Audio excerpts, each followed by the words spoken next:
The New START Treaty, Central Limits and Key Provisions. Updated February 3, 2021. Summary. The United States and Russia signed the New START Treaty on April 8, 2010. After more than 20 hearings, the U.S. Senate gave its advice and consent to ratification on December 22, 2010, by a vote of 71 to 26.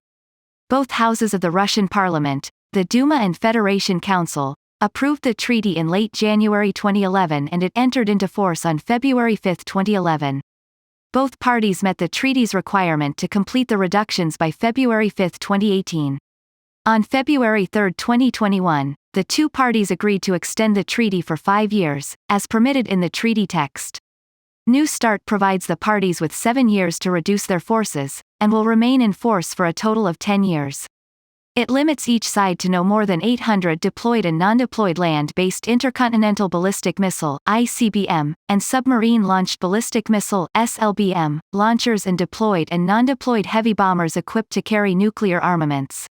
Within that total, each side can retain no more than 700 deployed ICBMs, deployed SLBMs, and deployed heavy bombers equipped to carry nuclear armaments. The treaty also limits each side to no more than 1,550 deployed warheads. Those are the actual number of warheads on deployed ICBMs and SLBMs, and 1 warhead for each deployed heavy bomber. New START contains detailed definitions and counting rules that will help the parties calculate the number of warheads that count under the treaty limits. Moreover, the delivery vehicles and their warheads will count under the treaty limits until they are converted or eliminated according to the provisions described in the treaty's protocol. These provisions are far less demanding than those in the original START treaty and will provide the United States and Russia with far more flexibility in determining how to reduce their forces to meet the treaty limits. The monitoring and verification regime in the new START treaty is less costly and complex than the regime in START.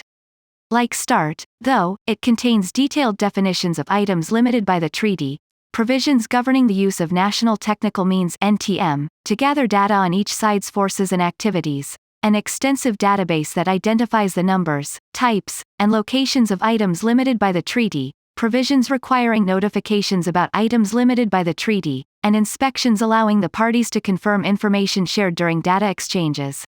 New START does not limit current or planned U.S. missile defense programs. It does ban the conversion of ICBM and SLBM launchers to launchers for missile defense interceptors, but the United States never intended to pursue such conversions when deploying missile defense interceptors. Under New START, the United States can deploy conventional warheads on its ballistic missiles, but these will count under the treaty limit on nuclear warheads. The Obama administration and outside analysts argued that New START strengthens strategic stability and enhances U.S. national security. Critics, however, questioned whether the treaty would serve U.S. national security interests because, they argued in 2010, Russia was likely to reduce its forces with or without an arms control agreement and because the United States and Russia no longer need arms control treaties to manage their relationship. The 2018 Nuclear Posture Review confirmed that the United States would continue to implement the treaty, at least through 2021.